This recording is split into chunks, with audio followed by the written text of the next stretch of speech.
Radio Kantipur, radio राष्ट्रको।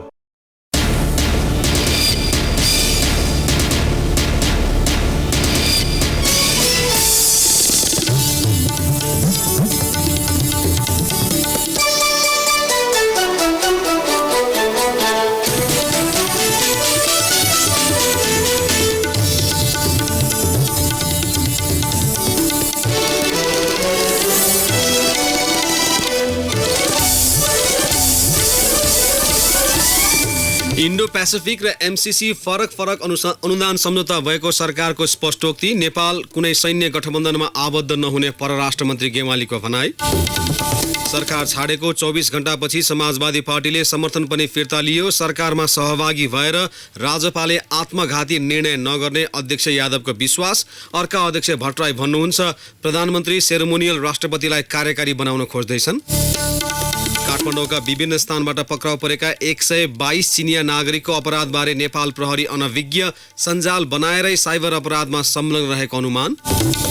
अफगानिस्तानमा शान्ति स्थापनाका लागि खटिएका 27 अभियन्ता तालिबान विद्रोही समूहको अपहरणमा। र बुटवल ब्लास्टर्स विरुद्ध सनसनीपूर्ण जित निकाल्दै Biratnagar titans Pokhara premier league क्रिकेटको प्लेअफमा शहीद स्मारक ए डिभिजन लिगको पछिल्लो खेलमा मछिन्द्र र एनआरटी विजयी।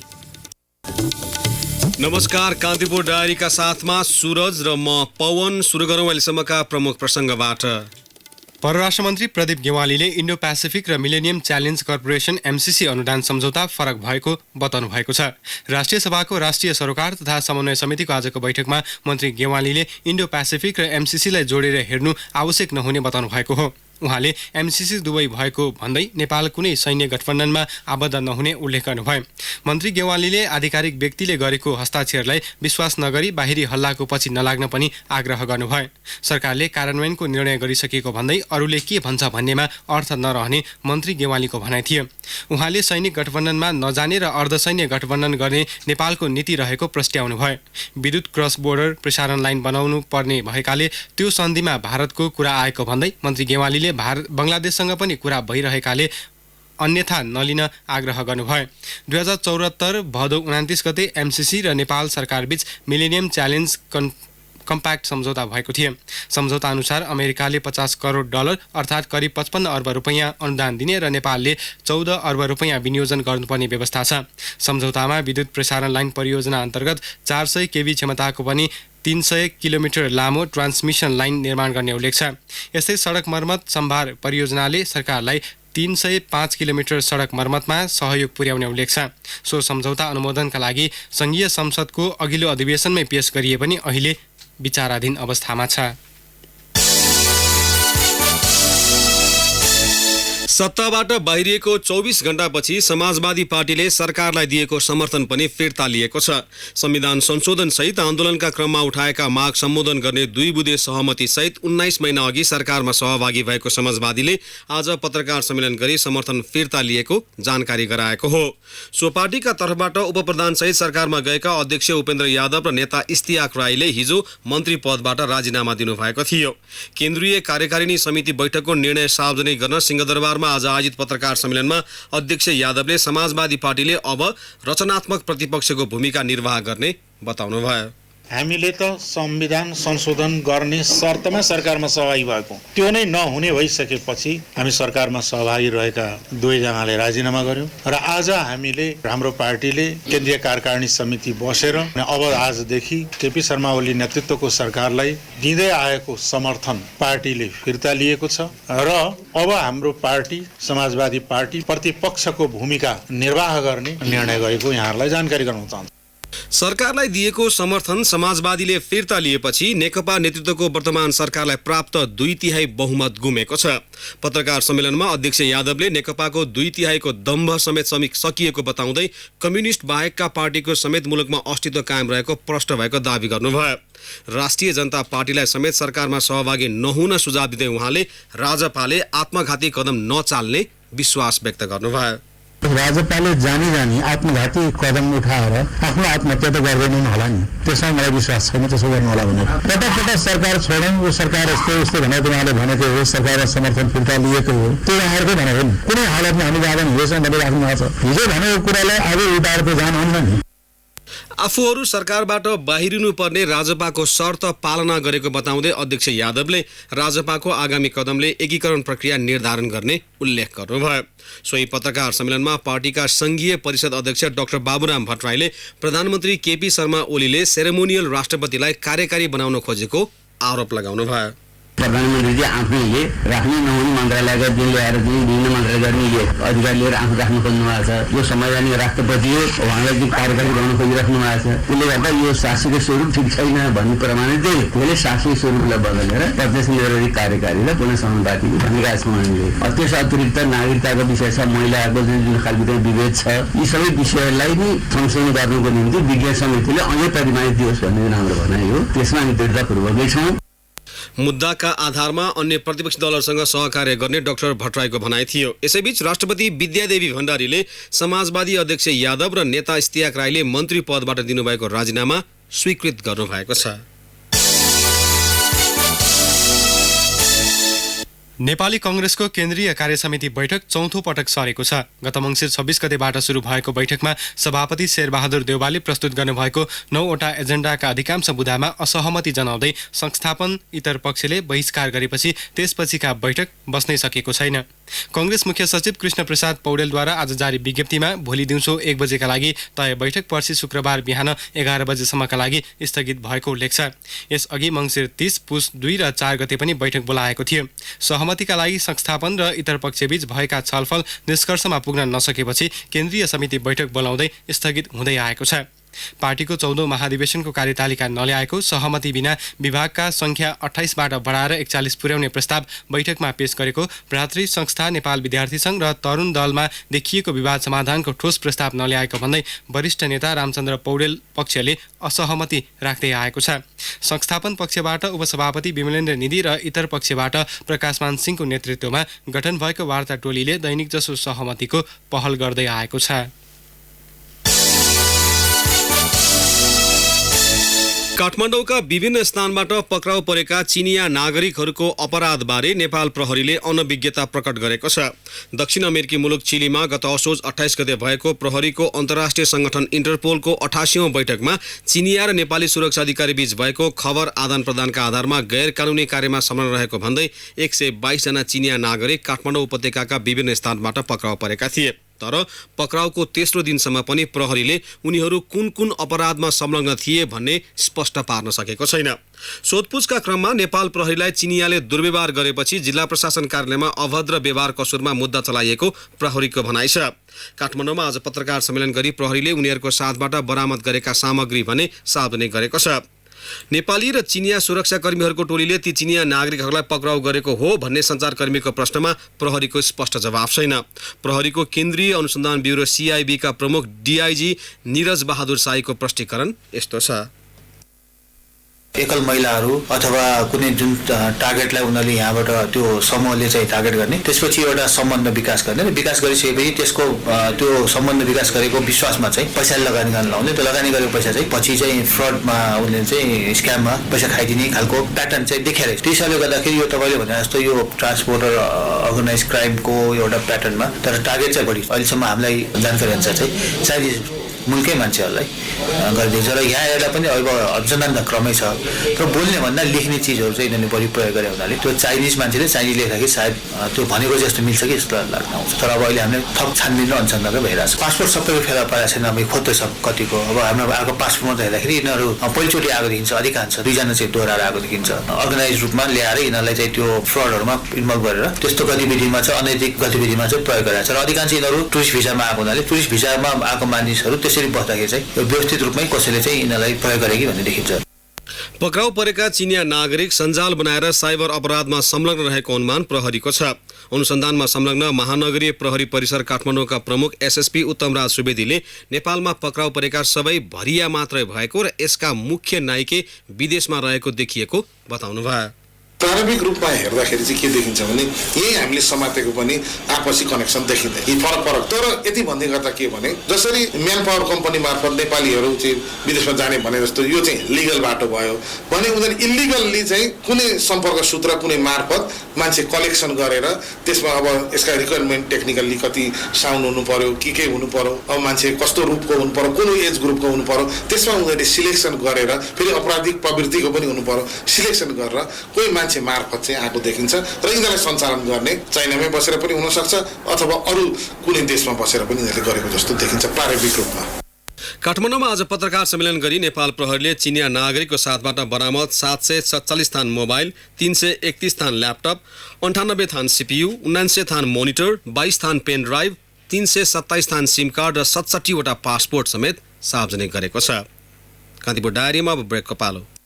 अब बाँकी प्रसङ्ग। काठमाडौँको भ्रिकुटे मण्डपमा भएको 2 दिने भौचर मेलामा सहभागी हुन पुगेका अधिकांशको अनुहारमा खुसीको उमङ्ग देखिन्थ्यो। वर्षेनी लाखौंको संख्यामा जनशक्ति उत्पादन भए पनि उचित व्यवस्थापनको अभावमा बेरोजगारको संख्या बढिरहेका समय स्वावलम्बी बनाउने एउटा टिकट उनीहरूको हातमा थियो। विभिन्न 34 वटा पेशागत विषयमा 58 वटा संस्थाले उनीहरूलाई 3 महिनासम्म तालिम दिनेछ। अनलाइन मार्फत विवरण भरेका 20,000 भन्दा बढी मध्ये 10,941 जना पहिलो छनौटमा परेका थिए, तर यो वर्ष 7,500 ले मात्र तालिम पाउने सरकारको भनाइ छ।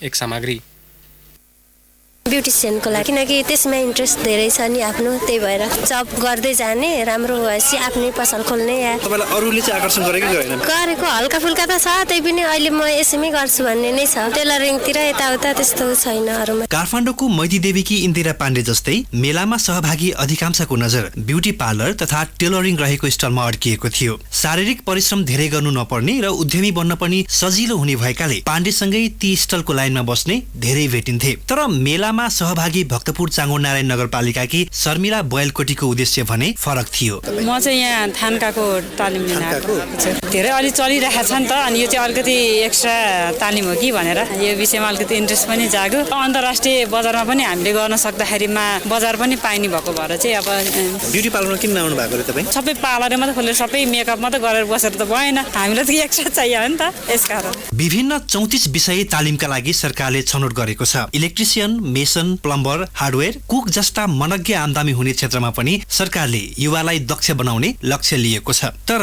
सरकारले ती क्षेत्रको महत्त्वबारे प्रस्ट्याउन सकेन कि युवाहरूको ध्यान मोडिन पाएन। सम्बन्धित स्थलहरू भने खाली प्राय देखिन्थे। हेटौडा स्थित एक तालिम प्रदायक संस्थाका प्रतिनिधि भीम भुजेल आफ्नो स्थलमा सहभागीहरू कम हुनुमा सरकार दोषी रहेको बताउँछन्। कन्स्ट्रक्सन वर्करहरू, इन्डस्ट्रियल इलेक्ट्रिसियन लगायत विभिन्न जुन अन्य अलिकति गाह्रो किसिमको तालिमहरूमा चाहिँ प्रशिक्षार्थीहरूको चाप कम देखिएको छ। विशेष गरेर ब्युटी पार्लर र सिलाइ कटाइमा कोटाभन्दा बढी सहभागीहरू आएको छ। त्यसमा पनि महिलाहरूको आकर्षण एकदमै बढी भएको छ। यो इभेन्ट परियोजनाले पनि यस्तो किसिमको तालिममा आकर्षण गर्ने किसिमको एउटा मोटिभेसन फ्याक्टर कम गरेको हो कि भन्ने चाहिँ लाग्छ। पेसाबारे साथीभाइ वा आफन्तले दिएको सतही सल्लाहका आधारमा स्थल पुगेका उनीहरूलाई 58 वटै संस्थाका प्रतिनिधिहरूले बुझाउने हर सम्भव प्रयास गरेको भेटियो। हरेक विषयको महत्त्व र त्यसपछिको अवसरबारे समेत प्रतिनिधिहरू बोलिरहँदा टाउको हल्लाइरहेका अधिकांश थप अन्यलमा परेको महसुस हुन्थ्यो। तर इभेन्ट परियोजनाका उपसचिव गणेश ढकाल तालिम लिने विषय छनौटमा सहभागीहरू प्रष्ट भएको दावी गर्छन्। अन्य च्यालेन्जिङ भएका र बजारमा नयाँ नयाँ क्षेत्रहरूमा तालिम दिँदा राम्रो हुन्छ भनेर हामीले काउन्सिलिङमा भनेको अवस्था छ।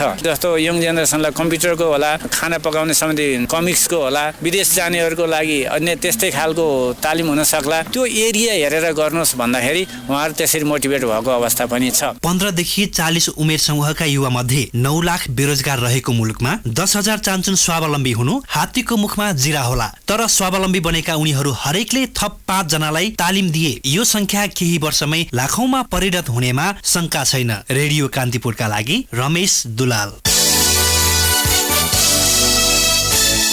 चर्चित गायक रामकृष्ण ढकालको श्रीमती निलम शाहसँग सम्बन्ध विच्छेद भएको छ। रामकृष्ण र निलमले आज जिल्ला अदालत काठमाडौँमा गएर सम्बन्ध विच्छेद गरेका हुन्। निलमले सम्बन्ध विच्छेद गरिपाउँ भनी हिजो अदालतमा निवेदन दिएकी थिइन्। काठमाडौँ जिल्ला अदालतका श्रेष्ठदार आनन्द श्रेष्ठका अनुसार उनीहरू कानुनी रूपमै अलग हुन सहमत भएका हुन्। न्यायाधीश विदुर कोइरालाको इजलासले आज पेश भएको निवेदन उप सुनवाई गर्दै दुवैलाई सहमतिमा अलग हुने फैसला सुनाएको हो। निलमले हिजो निवेदन दिएपछि आज रामकृष्णले पनि आफू सम्बन्ध विच्छेद गर्न सहमत भएको अदालत अदालतलाई बताएका थिए। श्रेष्ठदार श्रेष्ठका अनुसार ढकाल छोरी भने आमा निलमसँगै रहनेछिन्। निलमले ढकालबाट अंश नलिने अदालत सामु बताएको पनि श्रेष्ठले जानकारी दिनुभयो। लालीगुराँ सहकारी संघको ऋण सम्बन्धी मुद्दाका कारण ढकाल दम्पति केही समयदेखि तनावमा थियो। लमजुङको सुन्दर बजार नगरपालिका 6 नमुना टोलमा घरको जग खन्ने क्रममा माटोको ढिस्कोले पुरिएर चितवन लोथरका 25 वर्षीय सङ्गम चेपाङको मृत्यु भएको छ। गम्भीर घाइते चेपाङको सुन्दर बजार स्थित कर्मदा अस्पतालमा उपचारको क्रममा मृत्यु भएको जिल्ला प्रहरी कार्यालयका डीएसपी रविन्द्रमान गुरुङले बताउनुभयो। 5 जनाको उद्धार गरिएको छ। स्थानीय विष्णुकुमार श्रेष्ठका अनुसार वामदेव गौलीको घर सुरक्षार्थ रिटेलिङ वाल लगाउन जग खन्ने क्रममा 13 मध्ये 6 जना कामदारलाई माटोको ढिस्कोले पुरिएको थियो। घाइतेहरूको स्थानीय कर्मदा अस्पतालमा उपचार भइरहेको छ। अब केही समाचार संक्षेपमा। नेपाल नर्सिङ सङ्घको 19औं कार्यसमिति चयनका लागि आज भएको मतदानको गणना सुरु भएको छ। काठमाडौँ उपत्यकामा 2 सहित मुलुकभर 21 स्थानमा मतदान भएको थियो। सङ्घको 13 सदस्यीय कार्यसमितिको नेतृत्वका लागि प्राध्यापक मनकुमारी राई र प्राध्यापक मुना राई प्रतिस्पर्धामा हुनुहुन्छ। राष्ट्रिय पुनर्निर्माण प्राधिकरण जिल्ला आयोजना कार्यान्वयन इकाइ धनकुटाले धनकुटा सङ्खुवासभा तथा भोजपुरमा 61 करोडको लागतमा 21 स्वास्थ्य संस्था निर्माण कार्य सुरु गरेको छ। र चितवन राष्ट्रिय निकुञ्ज अन्तर्गत पर्साको ठोरी गाउँपालिका 3 मा पर्ने बेदघारी सामुदायिक वन क्षेत्रमा वयस्क बाघ मृत फेला परेको छ। सामुदायिक वन क्षेत्रमा घाँस दाउरा लिन गएका स्थानीयले भाले बाघलाई मृत भेटाएका थिए। बाघको पन्जामा घाउ रहेकाले अर्को बाघसँग जुधेर मरेको हुन सक्ने प्रारम्भिक अनुमान निकुञ्जको छ। कान्तिपुर डायरीमा अब धनकुटा डायरीको पालो।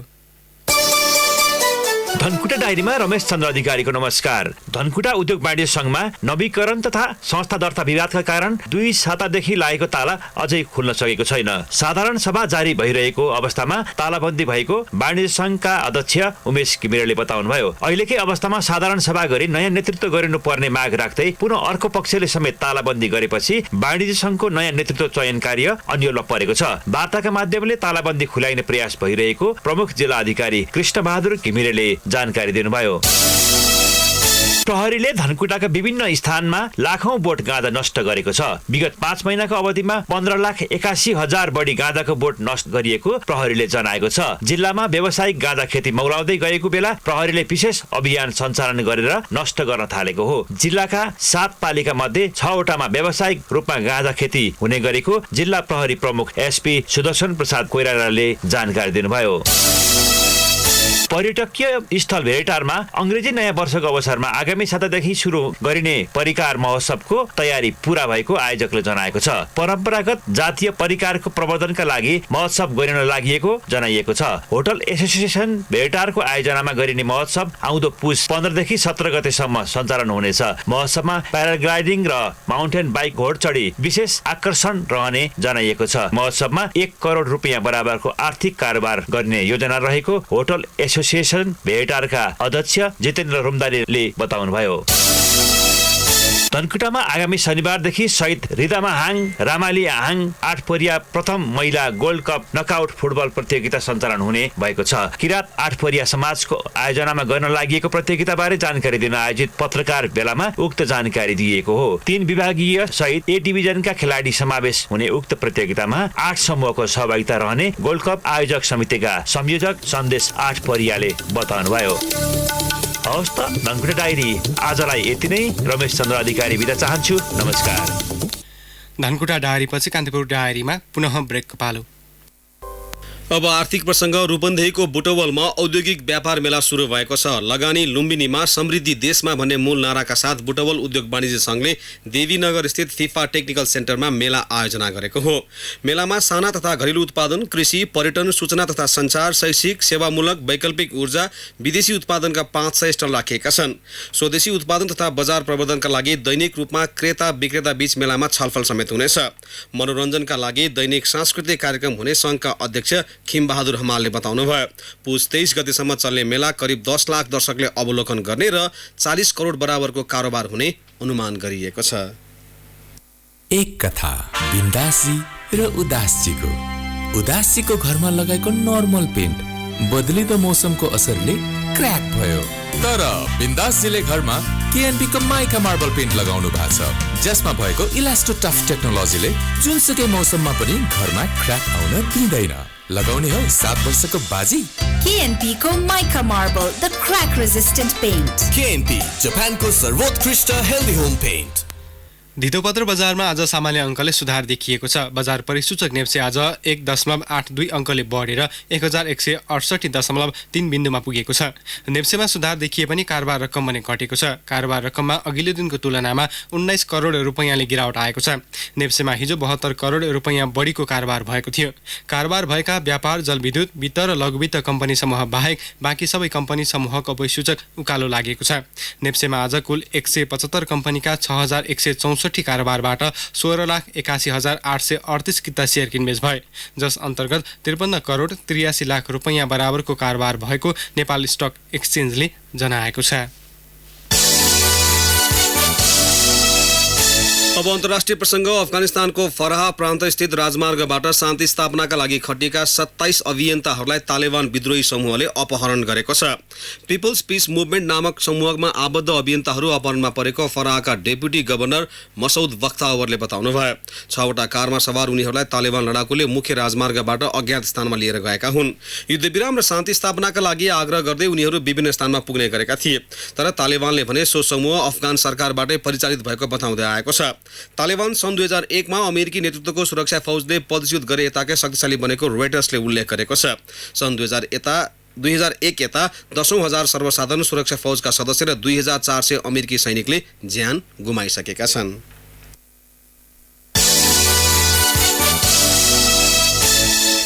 अब खेल प्रसङ्ग। Biratnagar titans Pokhara premier league cricket पिपिएलको प्लेअफमा प्रवेश गरेको छ। यो सँगै अघिल्लो चरण प्रवेश गर्ने 3वटै टिमको टुङ्गो लागेको छ। 5 खेलमा जित निकाल्दै शीर्ष स्थानमा रहेको चितवन राइनोजले सिधै फाइनलमा स्थान बनाउँदा 6 अङ्कमा दोस्रो स्थानमा रहँदै बुटवल ब्लास्टर्स र 4 अङ्कमा तेस्रो स्थानमा रहँदै विराटनगरले अघिल्लो चरणमा स्थान सुरक्षित गरेका छन्। विराटनगरसँग समान अङ्क भए पनि रन रेटमा पछि पर्दै काठमाडौँ गोल्डेन र एक्सपर्ट धनगढी समूह चरणमै रोकिएको छ। डिफेन्डिङ च्याम्पियन पोखरा पल्टनले भने यो संस्करणमा 1 खेलमा मात्र जित निकाल्न सक्यो। पोखरा रङ्गशालामा आज भएको समूह चरणको अन्तिम खेलमा विराटनगरले बुटवल विरुद्ध 4 विकेटको सनसनीपूर्ण जित निकाल्यो। बुटवलले दिएको 134 रनको लक्ष्य विराटनगरले 6 विकेट गुमाएर 11 ओभर 4 बलमा भेटाए। फराकिलो जितपछि -0.17 भएको विराटनगरको रन रेट 0.47 हुन पुग्यो। विराटनगरको जितमा नुमन खानले 35 र पुनित मेहराले 32 रन बनाए। पहिले ब्याटिङ गरेको बुटवलले निर्धारित ओभरमा 8 विकेट गुमाएर 133 रनको मध्यम योगफल तयार पारेको थियो। हर्ष टोङ्कले 67 र शिवम सिंहले 37 रन बनाएका थिए। बुटवललाई मध्यम योगफलमा रोक्न मोहम्मद जैद आलमले 4 र किशोर महतोले 2 विकेट लिएका थिए। एलिमिनेटरमा भोलि बुटवल र विराटनगरबीच फेरि प्रतिस्पर्धा हुनेछ। विजेताले आगामी शनिबार चितवनसँग फाइनल खेल खेल्नेछ। कतार एयरवेज शहीद स्मारक ए डिभिजन लिग फुटबलको पछिल्लो खेलमा मछिन्द्र क्लब र न्युरो टिम एनआरटी विजय भएका छन्। काठमाडौँको त्रिपुरेश्वर स्थित दशरथ रङ्गशालामा आज भएको पहिलो खेलमा फ्रेन्ड्स क्लबलाई 3-0ले पराजित गर्दै मछिन्द्रले जारी लिगमा दोस्रो जित हात पार्यो। उसको जितमा रेजिन सुब्बा तथा विदेशी खेलाडीद्वय पिटर सेगुन र एडलाजा सोमिडेले गोल गरे। आजको जितसँगै मछिन्द्रको 6 अङ्क भएको छ। फ्रेन्ड्सले भने अझै खाता खोल्न सकेको छैन।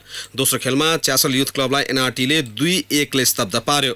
च्यासलका सन्तोष साउखला लिगमा 100 गोलको कीर्तिमान बनाउन असफल भए। एनआरटीको जितमा दर्शन गुरुङ र जुनियर निकुन गुएले गोल गरे। च्यासलका लागि अमीर शशले सान्तवना गोल फर्काए। फुटबलकै अर्को प्रसङ्गमा सशस्त्र प्रहरीको एपीएफ क्लबले 7औं संस्करणको प्रधान सेनापति अन्तर्राष्ट्रिय महिला फुटबल प्रतियोगिताको उपाधि जितेको छ।